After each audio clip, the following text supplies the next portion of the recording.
Right, hello and welcome to Working Lunch. Now, in this series, we're going to sit down and chat with a bunch of experts from all over the business world to try and find real-life lessons that you can apply when starting a business. Now, my name's Will, I'm a content creator and a small business owner. Hello everyone, I'm Amy from Barclays Innovation Banking, and it's my job to work with partners and entrepreneurs all across the UK to provide the right tools, resources and network to grow and scale business.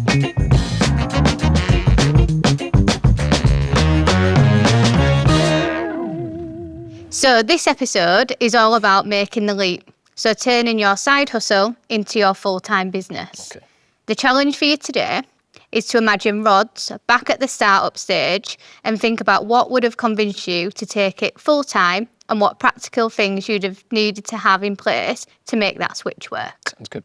So today's guest is Leon Gordon, and he has done just that with his business, Onyx Data, so you'll be in good hands. Fantastic stuff. Shall we bring him in? Let's bring him in. Lovely to meet you, Leon. How's it going? I'm Likewise, Will. fantastic, thank you. And yourself? Hi Leon, so nice to meet Pleasure you. to meet you. Could you tell us just a little bit about Onyx Data, please? Yeah, absolutely. So at Onyx Data, we are a data analytics and artificial intelligence services company. So we help organizations globally do everything from strategize to execute and then to train their staff as well. Amazing to hear, and it's great to hear around the advantages of using AI, converting that to customers' needs. What kind of challenges did you come across when you went from that initial side hustle, a little bit of an idea, and turning that into your full-time business? Yeah, absolutely. Great question. So every challenge possible is probably the easiest way to put it. So I'd say initially probably the administration work. Understanding what's needed in the UK to actually formalise a business and then start to grow it off the back of that.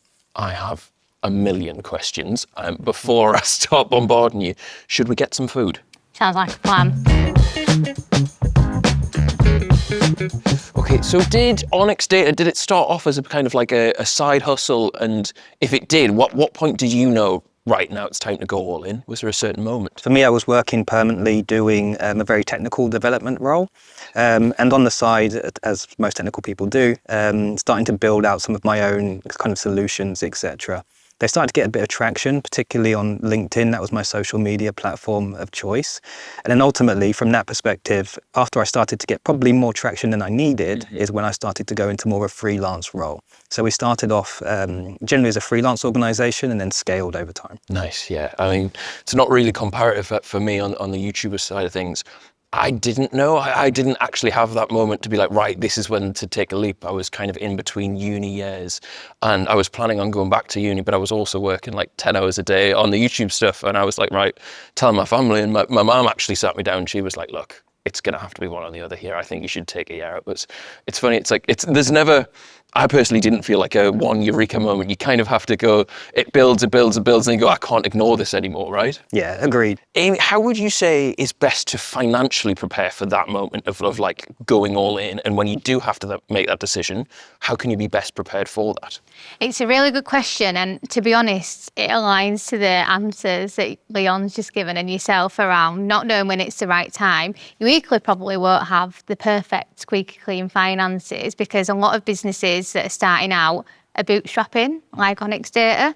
So it's very much around how much cash do you have at the moment, but what does that runway look like and what are the right access to funding? And just to take it back a step, would you mind explaining to us all what bootstrapping means and kind of the challenges and risks of it? Yeah, absolutely. So by bootstrapping, I mean personally financing the business. So not asking for any help externally via family, friends or angel investors or venture capitalist funds, but literally pouring my own money into the business. So that's what we did from a bootstrapping perspective. I'd say the risks that are associated with it is cash flow. I would say probably the biggest benefit I've had from that approach, which wasn't tactical, it was just kind of how things worked out, is I actually have 100% equity of the organisation now as a sole founder. So it's worked out quite well. And so what that does is it actually puts me at the position now where when I do want to look to raise or potentially bring anybody into the business, I'm very much more cautious because I have so much blood, sweat and tears over the years that it's very difficult now to start to try to bring somebody back into the business. I mean, I'm personally so impressed. When we started our iced coffee business, we kind of went to friends and family just to make sure we had the cash reserves to be able to launch properly. Doing it all on your own, did you build those up yourselves to make sure you had that, safety net before you jumped into it, or how did you? As I'm sure anybody who's freelanced or consulting knows, there's only so much of a rate you can charge, and there's also only so many hours in a day that you have to be able to charge that rate. So the only way to expand is either charge more or start to build out teams and deliver bigger projects. So that was the next plateau to get to. Leon, I think you've taken a side hustle probably further than anyone I've ever seen. Has there been anything in the past, any tools that have helped you, kind of give you that extra drive, or anything that set you up? Yeah, absolutely. I would say that community and networking have been two of the big ones. And then outside of that, I'm actually taking part in the Barclays Black Founder Accelerator alongside Founder Vine. And that's been an absolutely amazing program.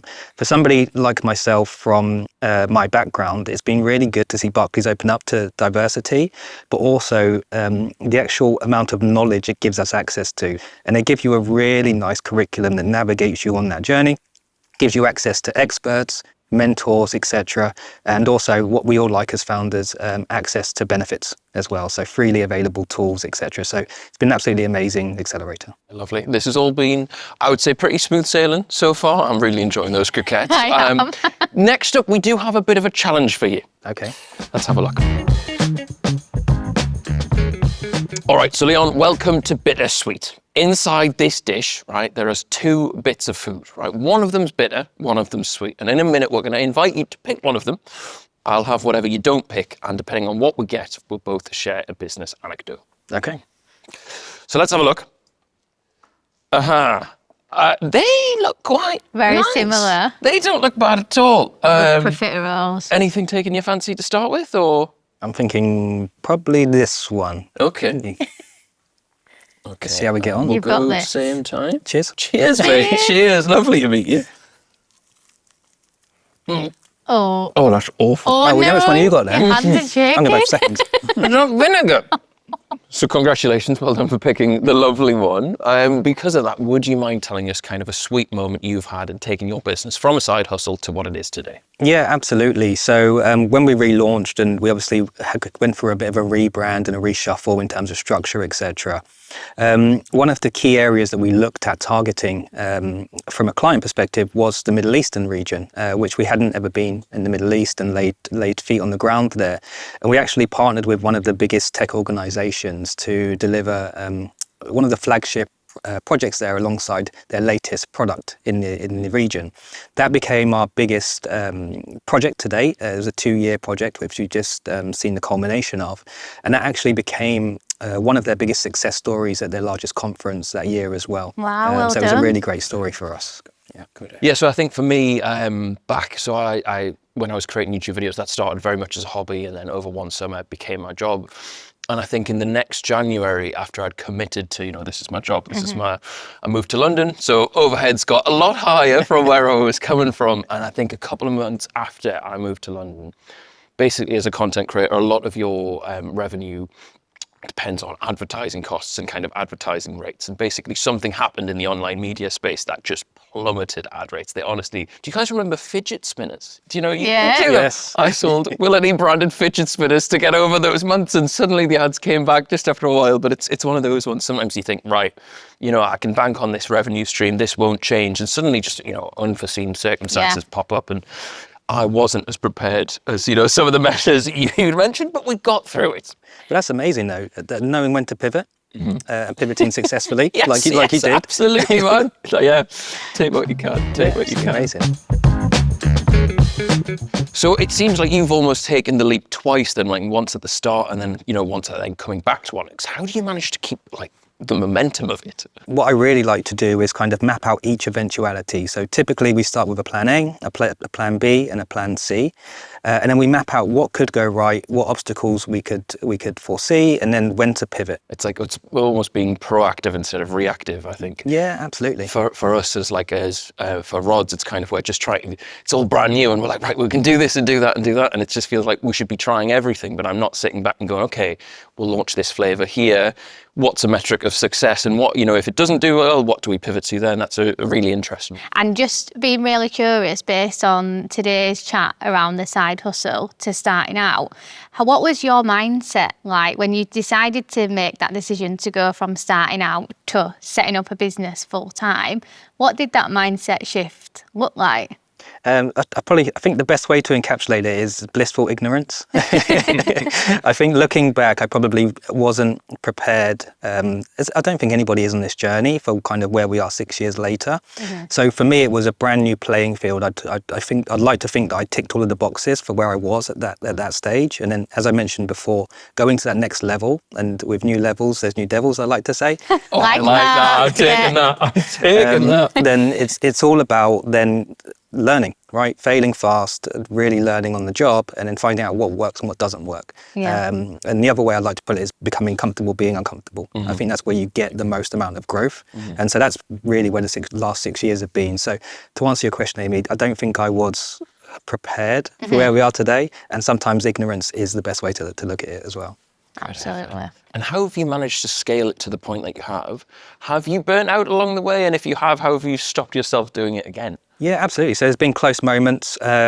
Before the sweet moment I mentioned earlier, we were actually quite close to kind of seeing if this business model would work. So when we started Onyx, it was more about myself and my expertise driving the business and a bit of my personal brand. Not quite to the same as yourself, Will. I don't do too. You like absolutely that? No. Yeah. But with that in mind, and growing a business, I didn't want it to be fully dependent on myself doing delivery and obviously being the front face of the business as well. So I really kind of try to make it work as much as possible where my team delivers on my behalf, and it becomes more of like what I want to say a grown-up consultancy looks like in a service-based business. And how did that go? How did you deal with passing over the baby? How did you deal with delegating that? Horribly. You and We me like both, your mate. honesty. You and me both. Yeah. For me, on my end, it wasn't so much almost about delegating. So for us, we used to make videos saying it was just you put a camera down and you just chat for half an hour. And then as the landscape kind of grew, you'd have to do bigger productions or whatever. And I was hiring people that knew way more than me. So you're feeling like, how can I be a leader and how can I, lead this? But you're like, my opinion means way less than this. It's like, you need to come in and almost teach me and be my boss. So dealing with that, and it's almost not delegating at all. It's just, learning where you should shut up and leave your opinion aside and just listen. Exactly. It took me a couple of months, but we got there eventually for sure. Leon, thank you so much. The bill is settled, but if you wouldn't mind, would you possibly leave us a tip? Have you got any, say someone's out there thinking of taking their side hustle into becoming a business, what would be your number one piece of advice for them? The suggestion is set your sights as far as possible and don't give up until you kind of achieve it, so to speak. And there's so much knowledge out there nowadays. I'm going to show my age. I didn't grow up in the age of YouTube. I grew up in an age of hard copy encyclopedias. Whereas nowadays, you literally have a supercomputer in the palm of your hand. So you can go and utilize and learn anything you want, and to a certain extent, even become what you want as well. So literally, just set your mind on it, go for it, have a strategic framework in terms of how you approach it, but then also leverage everything that's available to you, like the fantastic programs from Barclays and everything that's available to you externally as well. Right, Leon, thank you so much. I'm so impressed with all you've achieved, especially off your own back. That was amazing. Pleasure. To meet Thank you, you. Leon. Thank Likewise, you so thank you much. very much. Thank you. So, Will, what would be your one takeaway from everything Leon shared today? I think the one thing that really stuck with me was about mapping out as many possible outcomes as you can. Yeah, I loved that, the risk analysis, 100%. 1, 2, 3. I've kind of just been blinders on, just, work as hard as you possibly can and just go for it. Whereas I've been reactive, and I feel like I should be maybe more proactive. And a bit more strategic plan. Yeah, your words, not mine. Thank you very much for watching, my friends. If you have enjoyed, please do leave a like. And if you fancy more lessons like this one, make sure you subscribe. We will see you again soon.